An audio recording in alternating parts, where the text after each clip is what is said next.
Alabama is fixing to kill Kenneth Eugene Smith. Now, you know, he's a bad guy. He was a hitman. He was hired as, you know, to kill a pastor's wife, and he beat and stabbed her to death back in 1988.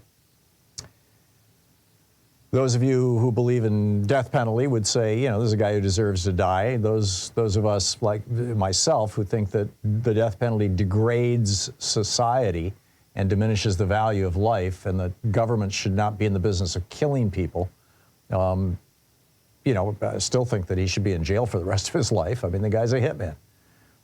And they tried to execute him a couple of months ago. They tried to get a needle into his you know, one of these main veins that apparently you can reach through the collarbone, and they couldn't do it. And he said he felt like he was being stabbed in the chest, and well, he was being stabbed in the chest, and ultimately they had to stop it because it was basically torture.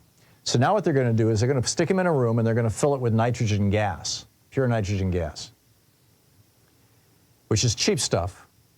And what will happen is he'll start gasping for breath because the air will not have any oxygen in it, and he will gasp and you know, pant and probably have seizures and then ultimately become unconscious and die. This is a way of killing animals that is so cruel that the Humane Society and the SPCA have banned it. They don't do this to animals. Or at least they don't do it to animals any longer. But they're going to do it to him. I don't get it.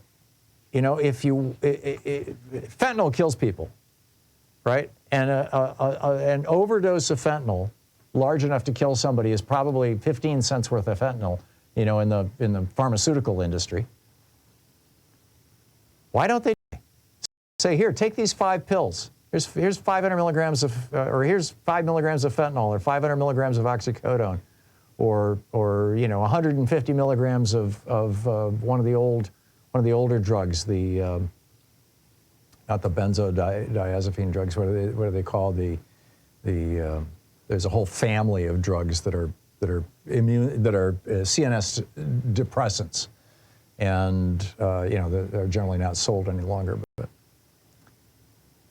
I mean, there are drugs out there. It's not just here. Take this pill, and you know, we'll just let you sleep here in your cell, and we'll come and collect your body when you're dead. I don't get it. Or is it really about torturing? Is it about, I mean, is there a constituency in Alabama that just gleefully to see people tortured and executed? And if so, why don't we just own up to that? Why don't we just bring back crucifixion? You know, hang them up there, let them, you know, torture them for a half a day or a day until they die. If that's the kind of country we are, if that's the kind of people we are, if that's who we've decided we want to be, why hide it? Now, obviously, I'm not in favor of that. But I'm just blown away by this.